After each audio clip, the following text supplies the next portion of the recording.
Hi, I'm DOSSEY. I play in a folk band called Indian and the Jones. I play banjo in that band, and I also do my own little pop project. I've been writing songs for a long, long time, and I've had several different styles of music that I've played, from country to rock to pop, bluegrass, and electronic, and everywhere in between. And so today, for this lesson, I just wanted to talk a little bit about some basic music theory for artists and songwriters. I think when you start writing or when you start playing songs, you kind of naturally will go for, or at least in my experience, you might go for a hit song to learn first. And usually those hit songs have a very simple chord structure. And if you're anything like me, you would learn that song and then move on to another song that you love that was on the radio, and you learn that song. And before you know it, you know songs based on chord structures, and then you play in those chord structures for a while and then start writing songs out of those. So what has helped me along in my journey is just knowing a little bit of theory. And don't let that word scare you, because I know it. I didn't go to music school. I've just played forever, and I've played a lot of different instruments. And I got into a band, actually my bluegrass band, and realized that I felt like I was behind where the other guys were, as far as like knowing what to play when and how to, for instance, change the key of a song if we were writing something and you know, the male vocalist had written the song, but then we ended up deciding that it would be better if I sang it, or vice versa. And they were able to kind of make those changes in their brain really fast, and I wasn't. It was always like, okay, I gotta tell me what the chords are, and I'm gonna write them down. And then I end up having to, memorize that. But then sometimes we would go back and learn a new song and have to do it all over again. And so I decided in that moment that I was going to learn a few things that would help me slip into that a little bit easier. And so anyway, so I thought that this would be some good, easy, quick tips for those of you that are trying to write songs and also lead a band or even play in a band. You've heard, I'm sure, of the Nashville number system. And although I know that if you're in Austin, you hate to hear the word Nashville, I think, typically. But you can call it the number system. I've heard it called numerals as well. And I always wondered what that was about. When I ended up taking lessons from a composition teacher, he explained to me that music itself was originally written before we had charts where you have the staff and the treble clef and the bass clef and the notes written out. For those of you that have played with written out music, before we had that, we actually had a number system where composers would compose pieces using numerals written out in between bars. And so so that's where we're going to start. I play several different instruments, including the piano. And I started on piano as a kid, and then I ended up leaving that because I wanted to play guitar. I wanted to play folk songs. And I loved Bob Dylan when I was in 6th grade because I was a big, huge nerd but it was fine. I wanted to play Bob Dylan songs, and the easiest way I could do that was by playing guitar. And so I switched over. But then as I wanted to learn more about theory, I realized that this instrument itself is all laid out in a row. So if you have ever played using chords, you know that in an octave, there are 7, an octave is 8 notes, but there are 7 unique note names or letters for each note. The easiest and most straightforward of those octaves would be the key of C. So right here in the middle of your keyboard is middle C. And as you ascend up to the 8th note, you notice that that's the same pitch, and that's just 1 octave above middle C. As you go forward through the octave, you could count the notes as 1, 2, 3, 4, 5, 6, 7, 8. So again, and that's in any key, not just C.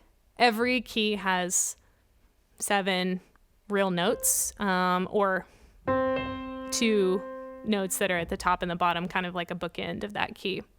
So, and sometimes those keys play with these black notes and that kind of thing. So when composers were originally making music and wanting to get it down on this piece of paper, to denote what they were playing, they would literally write out, say they played a C major. So they would literally write out the root note, which is the bottom of what they were writing, and it would be the 1 right there. And then if they were playing a C major, that meant that they were playing a 1, a 3, and a 5. So literally, if you know Roman numerals, it's the same. And that was how music was originally written out, which I think is nuts. It's so nutty to me because, it's a lot of lines. And if you're trying to learn something really fast, that's a little bit more complicated. So I think that's why, I would imagine that's why the letters being assigned to each note is useful. So knowing that, let's start by learning how these keys fit together. So I said earlier that I was playing a C major. So that means that I have a C as my root note. Right there. That's your root. And major just means that there's a third above that root note. So major means the third. Now, a lot of times, and most of the time when you hear a chord, you'll actually hear the 5th note with it as well. Whether that's the 5th note above the 1 or even below it, you're going to hear that as part of the chord.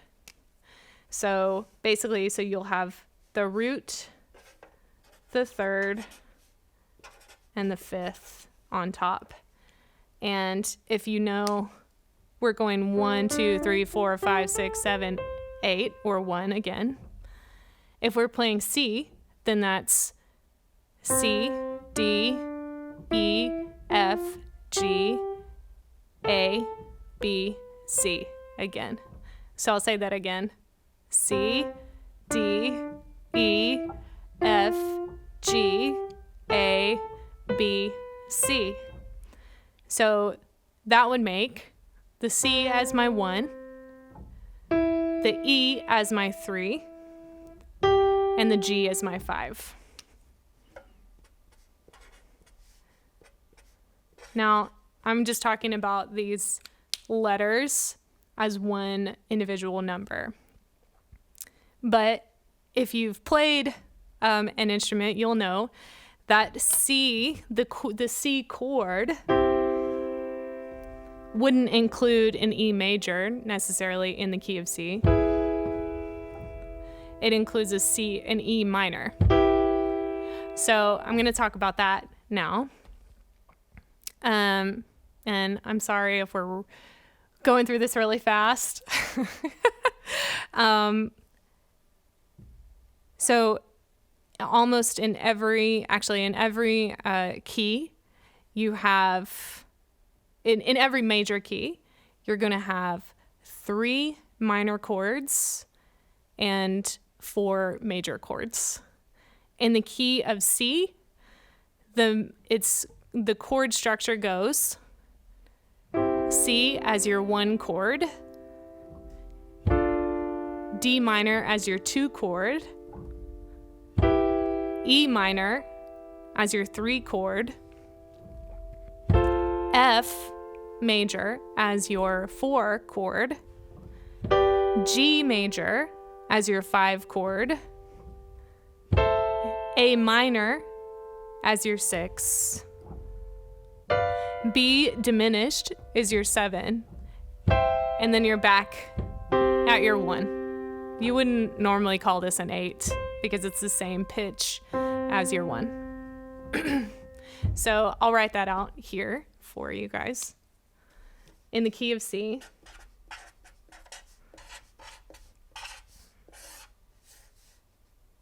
you're going to have, I'll just write it out. 1, 2, 3, 4, 5, 6, 7. C, D minor. 3 is your E minor. 4 is your F or F major. 5 is your G. 6, A minor.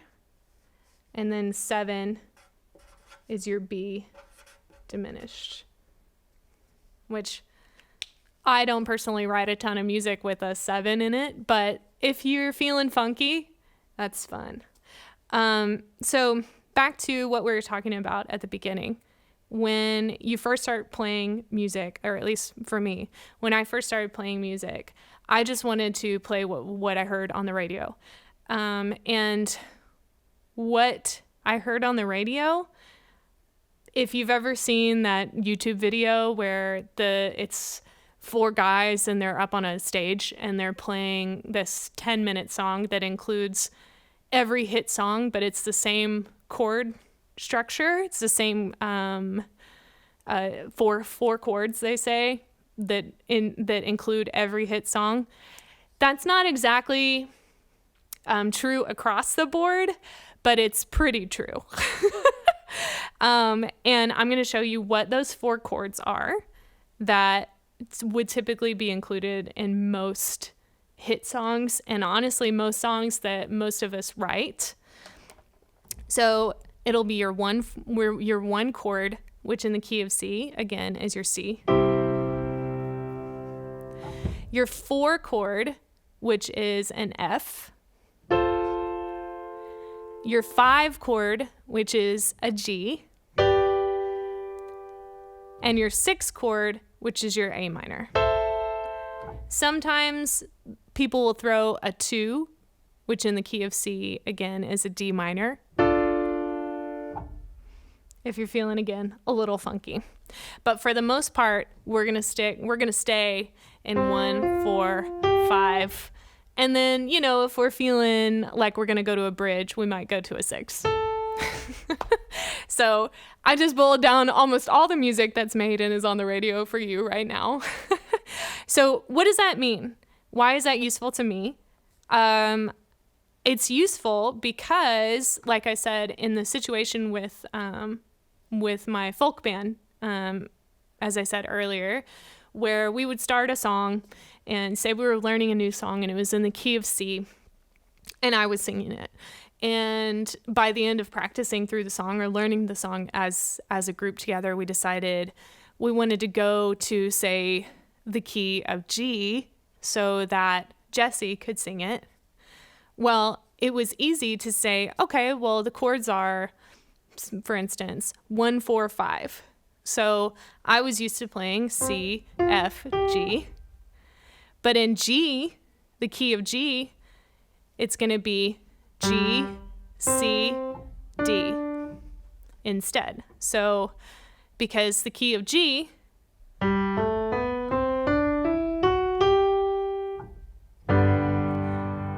is there. The 1 chord in the key of G is G, the 4 chord is C, and the 5 chord is D. Okay, so now having this little package of information, you should be able to at least lead any band. No, that's not true. You'll be able to at least transpose from one key to another. It'll take some practice going through, as I usually do, is I'll go through every single key on the keyboard and figure out what my 1, 2, 3, 4, 5, 6, 7 are in that key. That, in other words, would be called a scale. You can do that also on any instrument. I've just liked to start on the piano because you see it, like I said, literally just in front of you.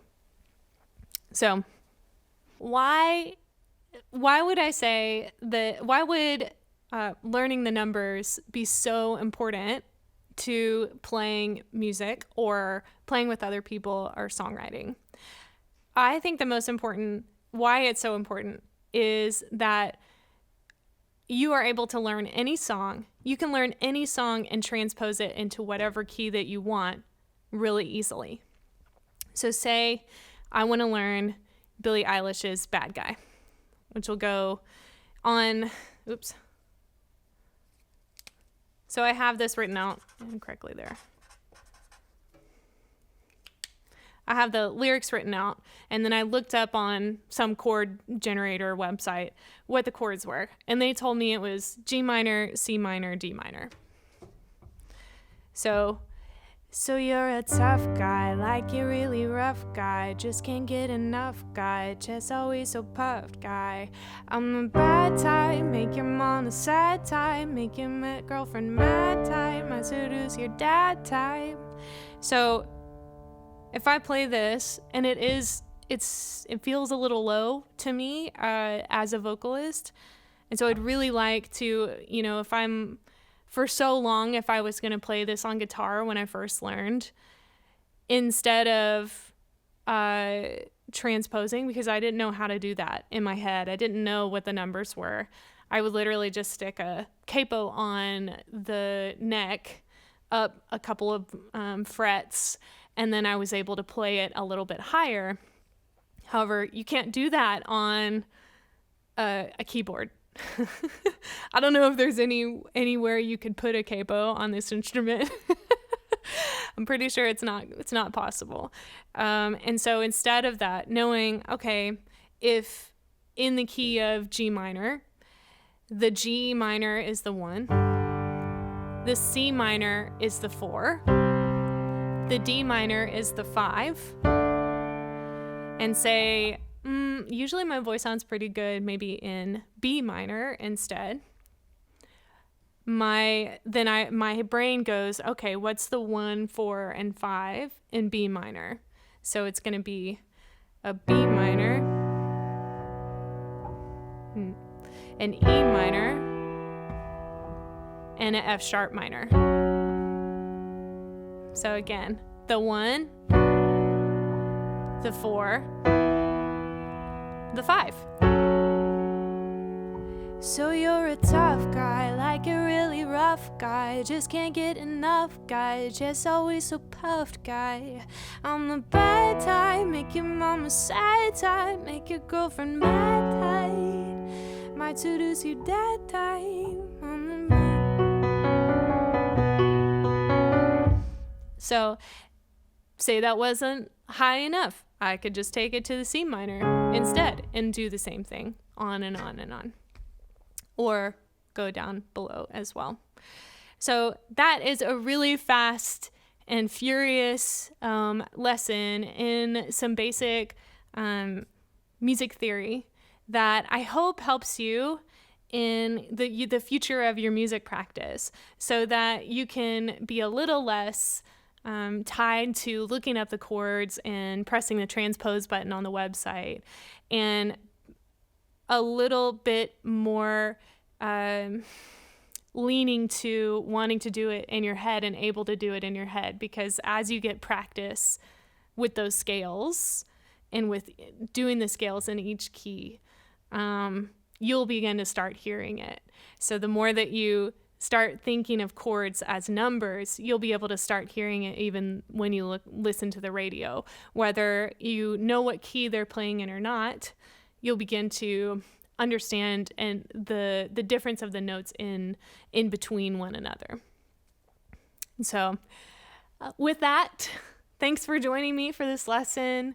Again, I'm DOSSEY. You can find me on the internet, on your social media stuff, Instagram, Facebook, Twitter, everything. It's at DOSSEYTX. And thank you especially to Orb Recording Studios here in South Austin. I've done a ton of work here and they are always so sweet. Thank you, Matt Melly, for engineering. Thank you, Evan Crowley, for bringing us the video. And thank you to KVUE for hosting this whole thing.